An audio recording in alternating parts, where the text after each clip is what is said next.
Welcome to The Interviewers, a podcast for experts and influencers with advice and tips for getting booked on podcasts. This show is brought to you by guestexpertsonair.com. Here's your host, Joseph Schinwald.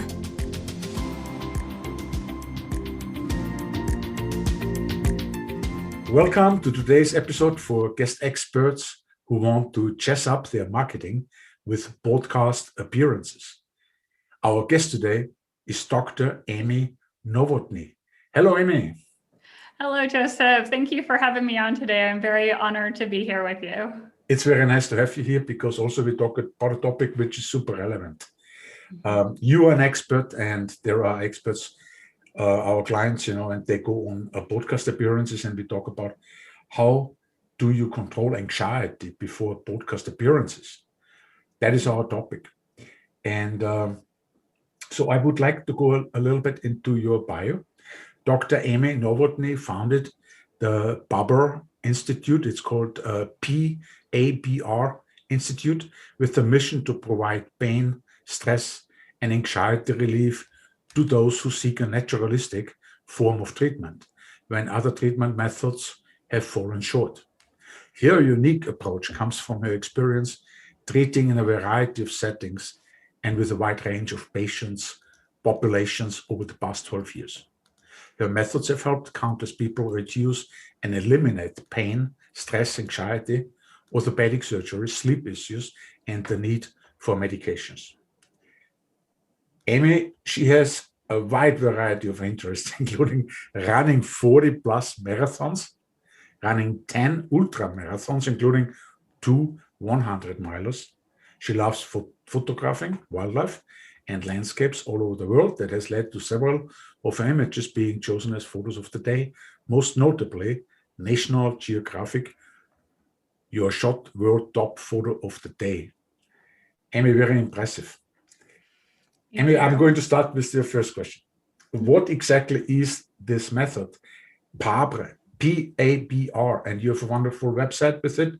It will be in the show notes, and so then people can learn more about this method. And I would like to ask you, how can it help with anxiety before public speaking events? Yeah, so the PABR method is something I developed, and PABR stands for Pain, Awareness, Breathing, Relief.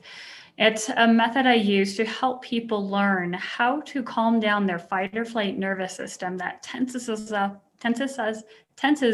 up and contributes to a lot of pain or stress or anxiety in our body. So I go through this process of teaching people how to calm themselves down by combining a very unique breathing method with body repositioning.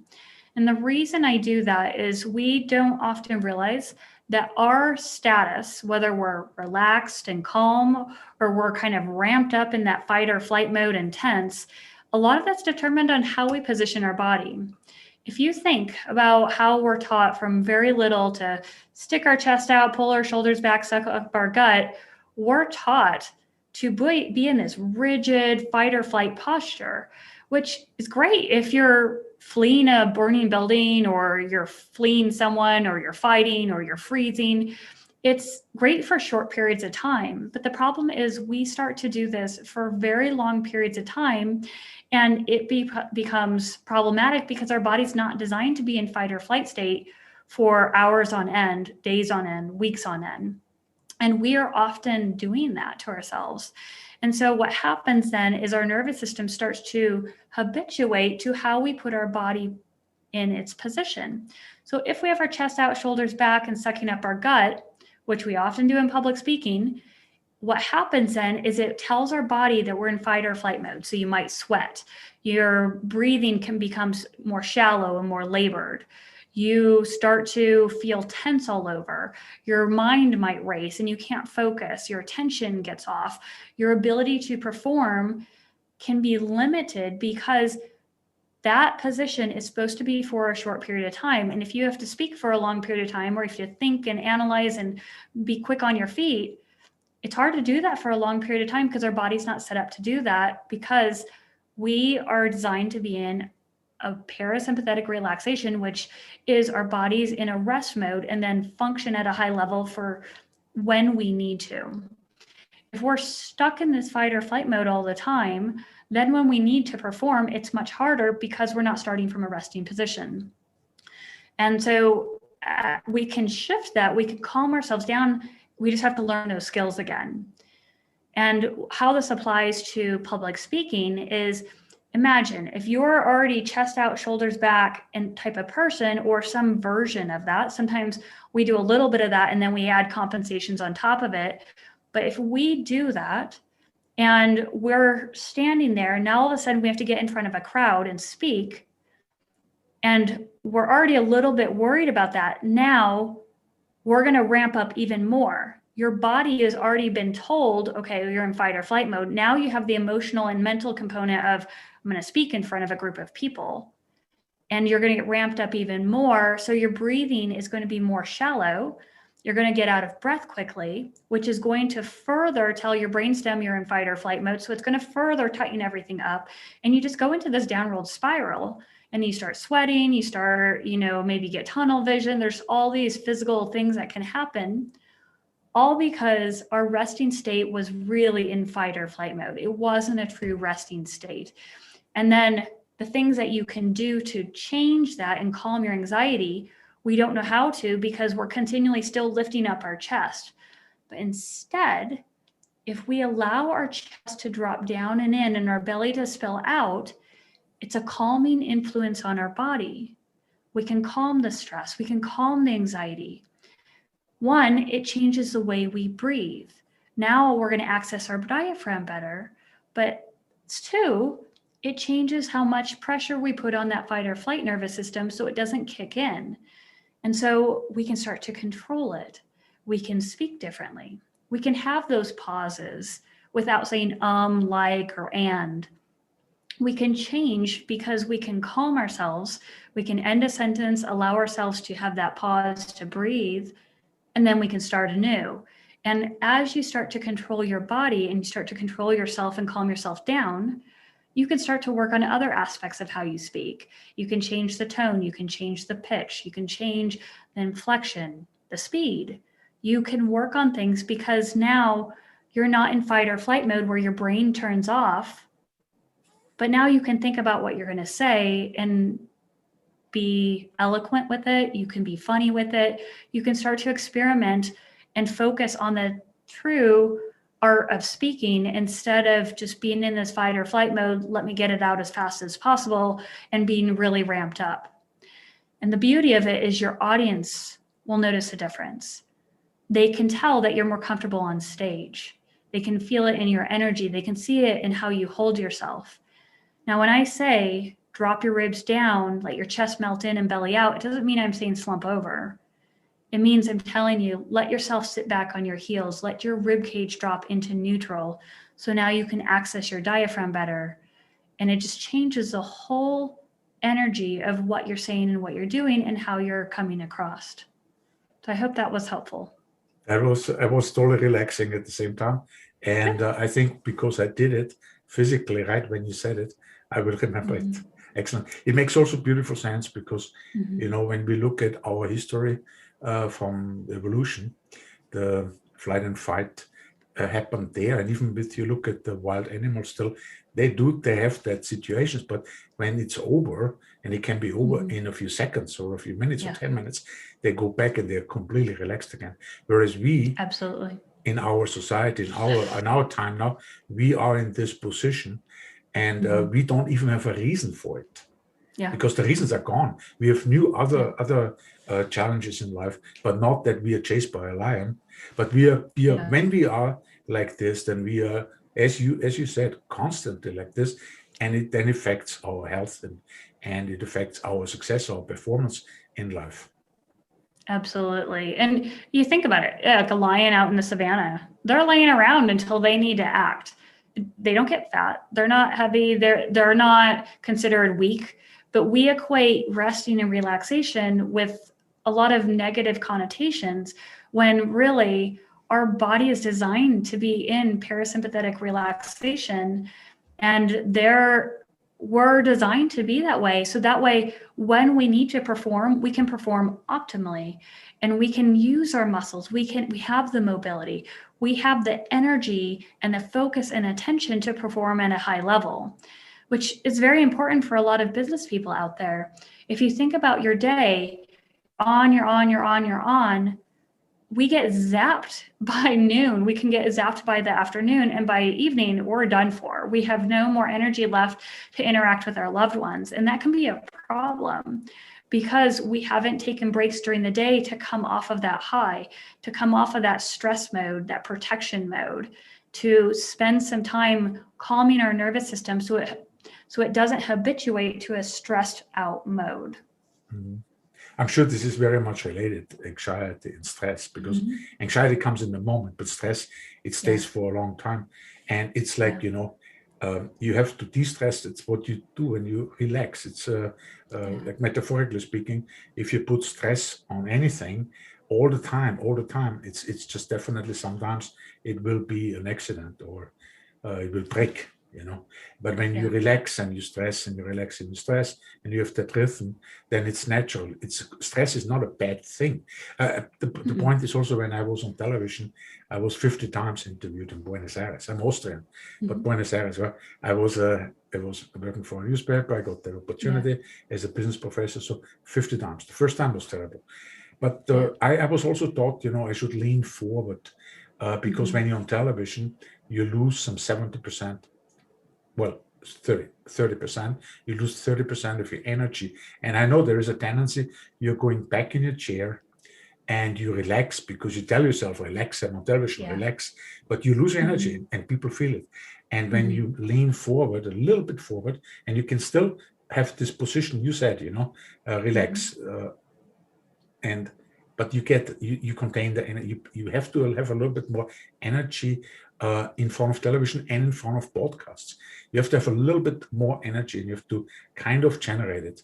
So that I don't know if that is true. What do you think? So yes and no. So yes, we obviously want to have energy when we're in front of TV or on TV or on a podcast, obviously, because you want people to really resonate with you, to take in your message. You don't want to be completely lethargic. But at the same time, it's a different type of energy. It's a controlled, relaxed energy. If we could have calm and be energetic, that's going to come across very differently than if we're ramped up hype and speaking so fast and talking so fast that no one can understand us. So Absolutely. If you're sitting, I say sit all the way back, let your rib cage drop down, let your belly come out. But you can do it in a position of strength, in a position of energy where you're not overextending yourself. You want to do it with your ribs down so that way you can breathe appropriately and not get out of breath and create a chaotic energy. You can do this nice breathing and be calm and have your rib cage down, and it still comes across as you're powerful and you are solid and you know what you're talking about. So when I talk to people, I say, still sit back. You don't have to lean. If you lean forward, it's going to look like you're on edge. People are going to feel that. If you put yourself on edge, there's this tension that gets created. And sometimes it's hard for people to receive that information that you're saying if they see you on the edge of your chair, because what happens is they get tense. If they reflect you and see you tense on the edge of your chair and they get tense, their brain doesn't receive as much as when it's relaxed and allowing information to come in. So that's another important feature is I understand there are times if I'm going to talk about something very scary, yes, I'll probably sit forward, stick my chest out so I get people's attention so they feel my emotion. But if I want to teach them something where they learn and they take it in and keep it for a long time, I'm going to sit back, I'm going to have my ribs down, my belly out, and I'm going to breathe and speak in a way that they can receive that's not in fight or flight mode where they take it in and leave it and then dump it right away. I want them to retain it. I want them to have a transformation. Yes, Amy, super important because our attention span is nowadays anyway shorter. And if we cannot, we sometimes as speakers, as public speakers, we're not always aware how much we project from the inside out, and the way we present not only words, we present our own internal state of mind, our emotions. Well, maybe there's a little difference between television and podcasting, because I really felt that when I leaned a little bit forward on television, it gave me that kind of momentum to speak, because I think maybe it's a little bit faster, the whole thing, but I understand you. But when I leaned back, really back, I would even like go left and right with my chair, and I became so relaxed. I could imagine people might fall asleep, It's like, it's different.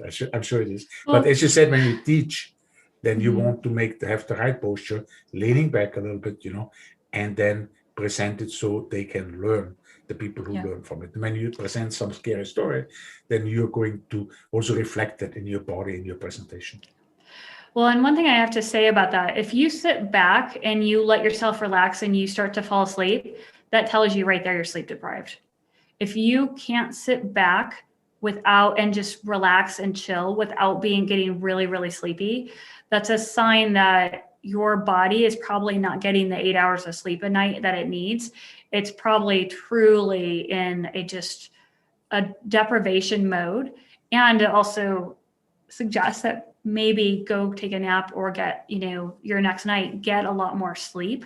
So that way you can recover, because we often, what we do is when we're sleep deprived, we take in caffeine, we start eating, and we put our body position in fight or flight mode to generate energy. And I see that very often. I've been guilty of it myself, where I know if I haven't gotten enough sleep, I'm going to be sticking my chest out, pulling my shoulders back, sucking up my gut, or sitting at the edge of my chair, leaning forward to generate energy, because I know my body isn't truly rested and it didn't get enough sleep. So I'm really glad you mentioned that, because that's a huge important point with people, and they can do that little test themselves. If you sit back, if you're getting sleepy and your eyes are nodding within a couple minutes, 5 minutes, 10 minutes, highly likely you're sleep deprived, and it's something that you can shift and change. And so that way it's just going to be better health for your body. Yeah, I agree. No, I was actually meaning, when I sit back, that my audience will fall asleep. Television is probably very different, but it makes now perfect sense what you just said. Perfect sense. Yeah. So, Amy, you have been co-authoring 2 best-selling books on Amazon. One is called Don't Quit: Stories of Persistence, Courage, and Faith. The other one, Success Habits of Superachievers. So my audience, they're just in that category. Yeah. And so I'm sure it's interesting to them to listen. If you tell us a little bit more about those books, and then if you have time, then maybe we talk a little bit more about the importance of breathing, which ties right into, of course, the attitude way, how you actually, the posture, right? But let's just interrupt this a little bit with your 2 books. So tell us a little bit about them.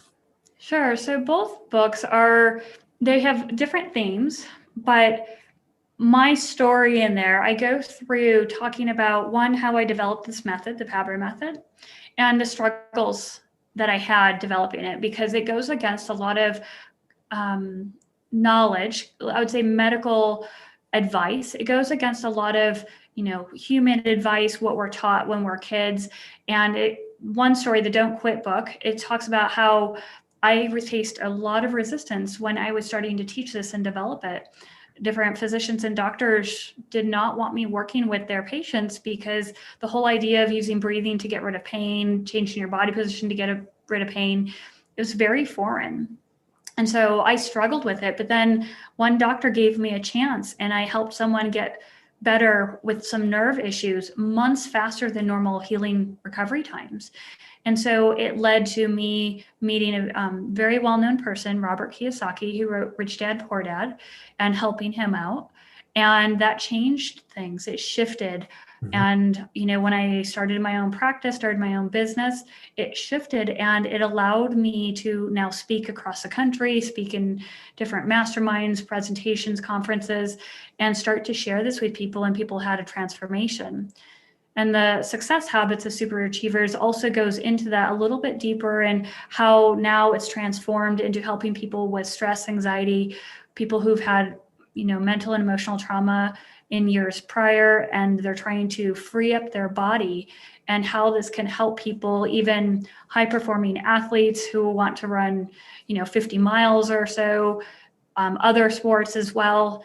It's the story of how we can change our habits that we don't even realize that are holding us back and keeping us in a stress mode, keeping us in fight or flight, which affects our ability to have focus, attention, energy, and performance, whether that's business, a sport, or even in relationships.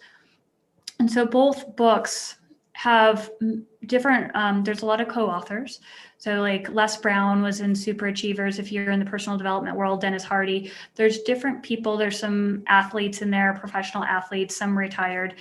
So those books are short, they're stories of people that are giving you advice on how to change and transform your life, to get unstuck and to really take that next step to where you want to go, whether that's growing your business, growing yourself personally, working on relationships. There's information for many people who are growth oriented and want to take that next step. So interesting. So anyway, I will have the books in the show notes with the links. I repeat them. They are Don't Quit, Stories of Persistence, Courage, and Faith. Yeah. And the second one is Success Habits of Super Achievers. So you tied in there basically a lot of your PABR, I cannot say it because I'm Austrian. I've already this Arnold Schwarzenegger accent. I look like him, just the face is different. But anyway, PABR is PABR, and it means pain awareness. And then you said what else? Breathing and relief. And relief. So this method is actually tied in. This is in the books. And can you tell us just a little bit more about this method, maybe the pain, awareness, breathing, and relief? Yeah, so what we're doing is we're trying to get someone out of whatever pain they're in, whether it's physical pain, mental, emotional pain, and we're working on getting them to relief. And we're using awareness training of the nervous system and breathing and body position to get you relief.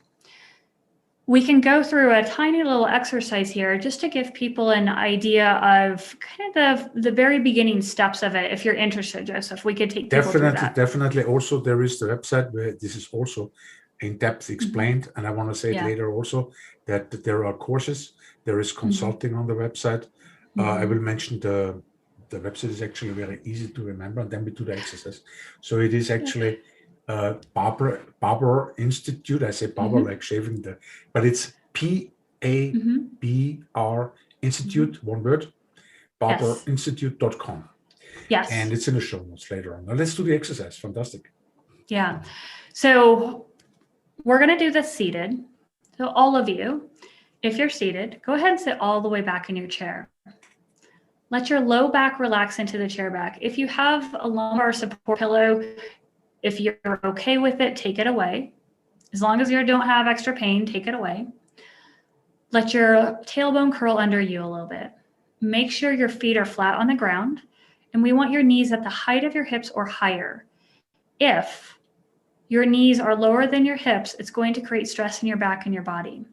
So we want to lower that chair or put your feet up on some books just to make sure that they're at that level of your hips or higher. Then we're going to put one hand on your chest, one hand on your belly. Okay. We're going to go through 4 steps for breathing, and it's going to start out easy and get more complicated. We're going to go through this breathing process where we breathe in through the nose, pause a second, blow out through the mouth, and then pause and hold our breath for 3 seconds. Okay. As we do that, we're going to get into that rhythm, and then we're going to use our hands to help you sense and feel things. So if you want, go ahead and close those eyes, get rid of any other distractions. And here we go. We're going to do a gentle breath in your nose. Just feel it go in gently. Pause. Now blow out through your mouth. Create an O with your mouth. Hear the air come out. Now hold your breath. Hold your breath and breathe in. Gently breathe in your nose. Pause and blow out. Chest melts in as you blow out. Hold. Hold and breathe in. Gentle breath in. Feel the air go in passively. Pause. Now blow out through your mouth. Let your chest drop in, sink away from your hand as your belly spills out. Hold.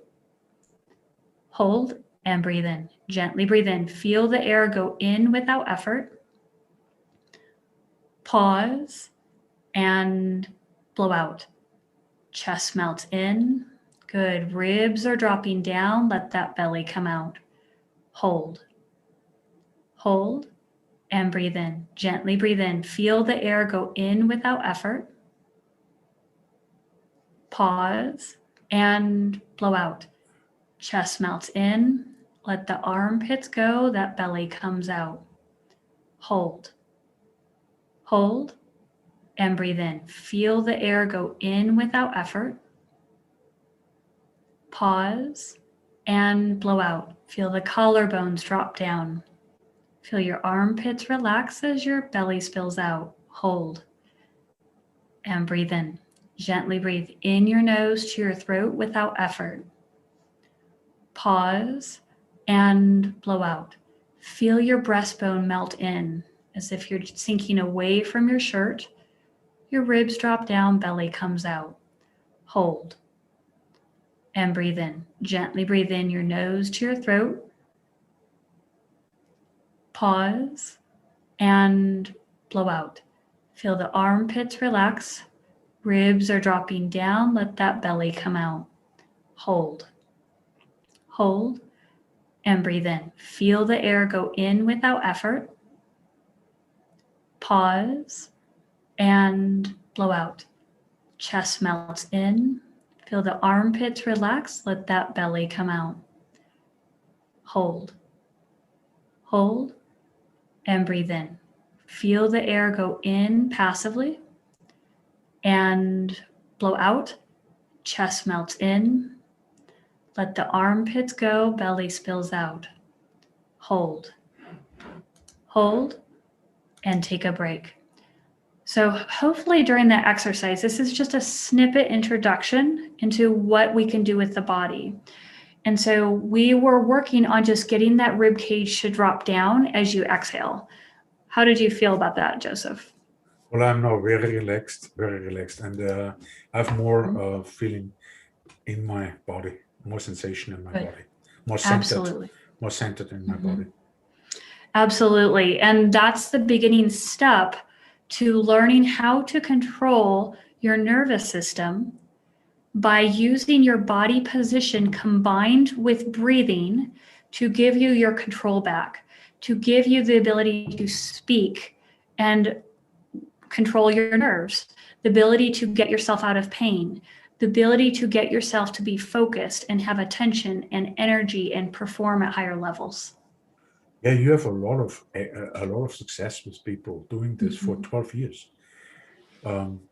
How would you, as a guest expert who just goes on a podcast now, on a podcast appearance, how could you prepare like this, maybe for like 5 minutes, just like what you just said, the exercise we just did? Would that be good? Yeah, absolutely. So I tell people when you first wake up, you want to do it because you get all twisted and contorted at night. Sometimes we have dreams, nightmares. Sometimes we get in a kinked position. So you want to start your day doing this for about 5 minutes. And then anytime you're going to perform, I would do it for 5 minutes before that. Really calm yourself down and feel it. One of the things you mentioned is you could feel your body differently. And that's what we want, is we want to regain control of how our body feels, and we want our brain aware of that. So I also say do it before lunch, do it before dinner, and before you go to bed. If you can hit those times of the day for 5 minutes each, and it gets faster. Like it gets easier to feel the shift of your body. It doesn't take up your whole day to really change your state. Little short practices of breaking it up go a long way in shifting your body. So when people want to know more about this, particularly the method you teach, what else can they expect? I mean, we are talking about anxiety particularly, but anxiety is related to so many other things, wrong breathing, right? And the flight and fight attitude, which we have constantly, and which we have to break and make it, so to speak, go away. There's no reason why it is here.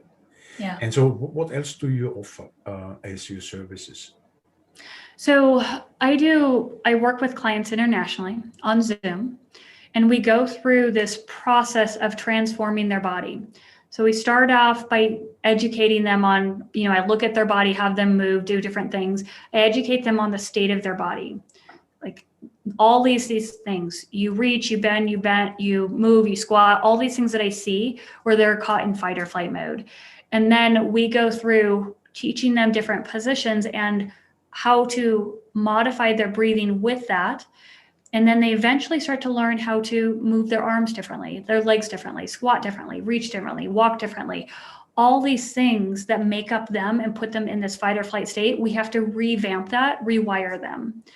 And so we'll talk about if they have inflammation or pain, we'll talk about, possibly some nutrition tips or sleep tips or hydration tips. There are other things that we'll talk about to bring to the attention the different ways that their habits are leading to stress in their life and contributing to their anxiety or pain or anything else going on. We may talk about how different parts that I see where they may be holding some emotional trauma or emotional experiences in their body. So they may experience crying or some kind of release. Sometimes people fall asleep on me.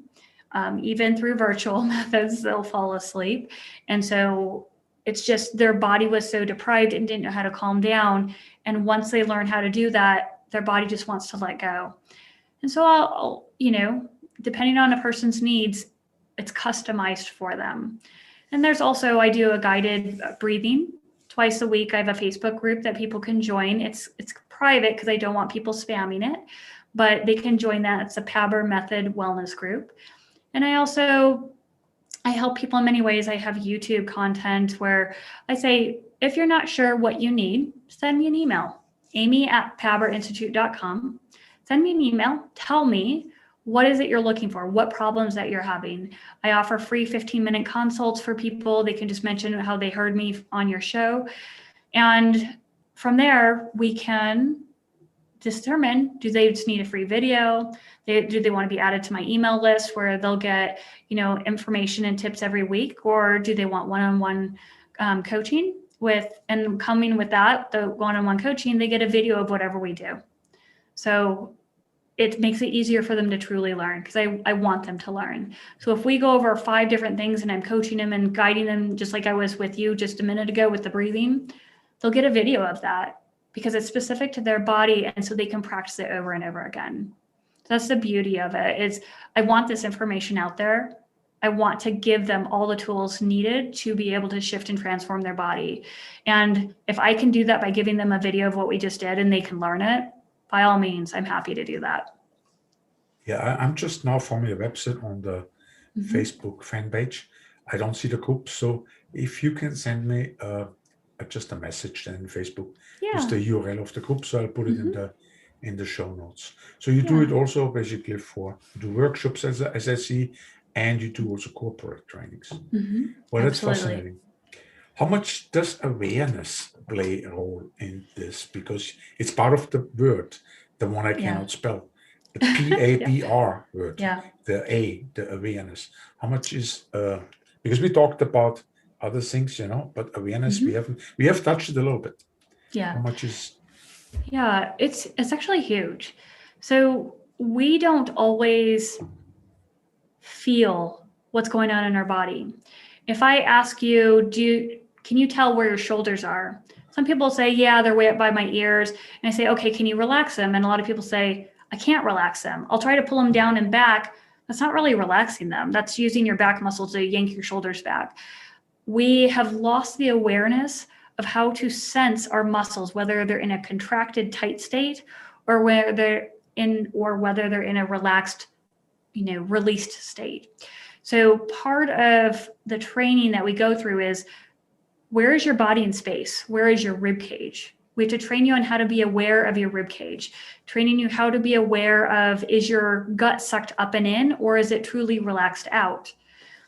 Let's be aware of your breathing pattern. When you blow out, do you suck up and in? A lot of people do that, and they don't realize that that drives them into a fight or flight state. A lot of times we don't realize, and we're not aware of certain muscles that are needed to provide stability for us to feel relaxed, like our hamstrings when we're walking. We need to feel those. We need to feel that when our heel strikes, our hamstring kicks in a little bit, because it's a way to create stability for our pelvis and our knee so that our body can relax, so that we're not tense when we're walking. That contributes to pain. So there's a lot of different aspects of what I mean by awareness, and even being aware of our body in fight or flight mode. I've worked with different psychologists and physicians who say they're not in fight or flight state. And then I go through this training with them, and they are shocked to become aware that they were in fight or flight state, and they thought they were calm and collected and everything was cool. I mean, I just worked with a client who said, I'm usually a chill guy. Said, I need to bring this to you, awareness that your body is holding this tension from all these years, and you may have been able to clear your mind and your emotions and feel relaxed and jovial and chill, but your body is holding everything in because you're not aware of it and you don't know how to clear it. And so that's what I taught him. And by the time he was done, his body matched his mind and his spirit. Yeah, I mean, I just myself now, I was doubting whether I am aware that I'm in a flight and fight, a mode often. Yeah. I'm sure I am. And just being aware or being aware that I am is already maybe the first stage. Yes. Surely very, very useful and super interesting, our conversation, Amy. Mm-hmm. I do really thank you very much for having been on the show. Thank you, Amy. I really appreciate the opportunity to speak to your audience, Joseph. I think what you're doing is great, and having this topic of guest experts on air, really appreciate it, because we all need to hear someone or learn from someone that sparks that change or transformation in our life. And I hope this was valuable to your listeners and your viewers. So thank you so much for this opportunity. Thank you, Amy. Yeah, I mean, if I say a little bit more about this, our experts, they have deep expertise, just like you. They have a framework, just like you, and they have a compelling story to tell. But then again, they do need a little bit coaching sometimes and a preparation. And it's not just the preparation with, prepare this one sheet or this press page, but also, a little bit concern about that they have a well-being when they go on a podcast. So it's not a stressful, anxiety-full event. So they can also learn how to, as you just said, how to relax their muscles, breathe properly, to have the right posture, and particularly be aware that there is nothing to be in flight or fight. It's, was super interesting. I really appreciate it. Thank you. You're welcome. The recap of the show with bullet points are in the show notes with all the links mentioned during the interview. I thank you all, my audience, for listening in. If you like this podcast, please subscribe to have you here again for our next episode. Thank you and goodbye until we meet again. Thank you for tuning in to another episode of The Interviewers, brought to you by guestexpertsonair.com.